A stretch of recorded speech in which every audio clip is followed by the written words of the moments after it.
So let's talk about good requirements gathering. Nothing beats good requirements gathering, and this is definitely a requirement for designing an analysis services database. Users usually know what they want, but sometimes they find it hard to express those details, and they need someone to guide them through the data warehouse structure for reporting. Some methods for good requirements gathering are gathering data from existing reports. This strategy, it usually brings forward business needs that a business intelligence solution can provide. The end user will start with something like, hey, this report would be better if I had category and year on it. And by the way, can you sort it by region and group by sales channel?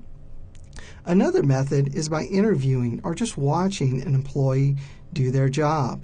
Usually we'll want to automate something that they are doing. This is another good requirements gathering technique. Here, you really need to be respectful for the person's time as well as patience because they usually have interruptions. But while those interruptions do happen, more requirements can be gathered. A data flow diagram with this process is usually extremely helpful. Next, you need to document the requirements. In an analysis services database, a conceptual model of the dimensional model will help us greatly. This is a very important step because the process of documenting this will help us visualize the attributes and measures that are needed in the model. Having an attribute and measure matrix usually helps the user see what we've talked about.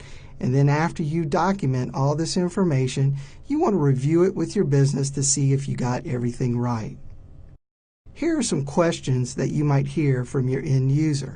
The first one, can I compare bike sales by color and size for years 2013 and 2014?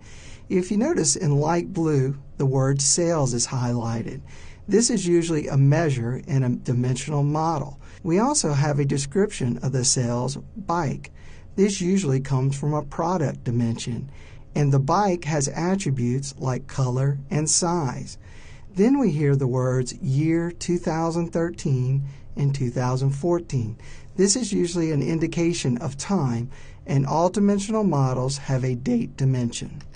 What happens to overall profits in internet sales if I remove the accessories category? Again, we hear a measure, overall profits. This is usually not something that doesn't come directly from a table, but has to be calculated, and this can be done in an analysis services database. We also see a sales channel, internet sales, and also an attribute or product, category, and a value or member for that product category, accessories.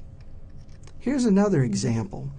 Compare bike subcategories over time for reseller sales in the United States. You're starting to get the idea of the type of questions that usually business users ask for a business intelligence solution. Here we have bike subcategories, so this is an additional hierarchy attribute to category over time, so now they're being general about the date dimension, and we have a new sales channel, reseller sales. Lastly, they use in the United States, which is geography. So we have additional attributes and dimensions created from these three questions. The last question, show total sales separated by sales channel with gross profit margin by month. Total sales and gross profit margin are those measures the end user wants to see. Gross profit margin is a calculation, and this is easily done in Analysis Services database. We also now have the attribute month for our date dimension. After we gather this information from our end users, usually we have to document this. The documentation will help us validate that we've gathered the proper requirements. There are many favorite tools that you can use on the market to design the conceptual model. Visio is the one we're going to look at, and we're going to design a data mart inside of Visio. Some of these tools help you create the database by generating scripts for the tables and other related objects.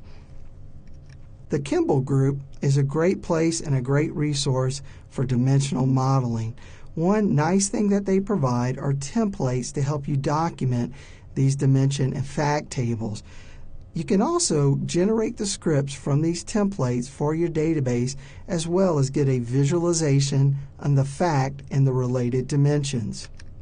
An attributes and measure matrix is something that can be done in Excel or Word, and this is a great way to match up your measures and attributes gathered from your requirements.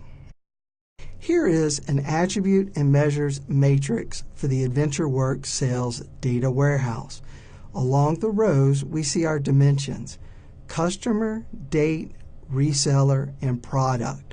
Across the columns, we see our measures: internet sales amount, reseller sales amount, total sales amount, and gross profit margin.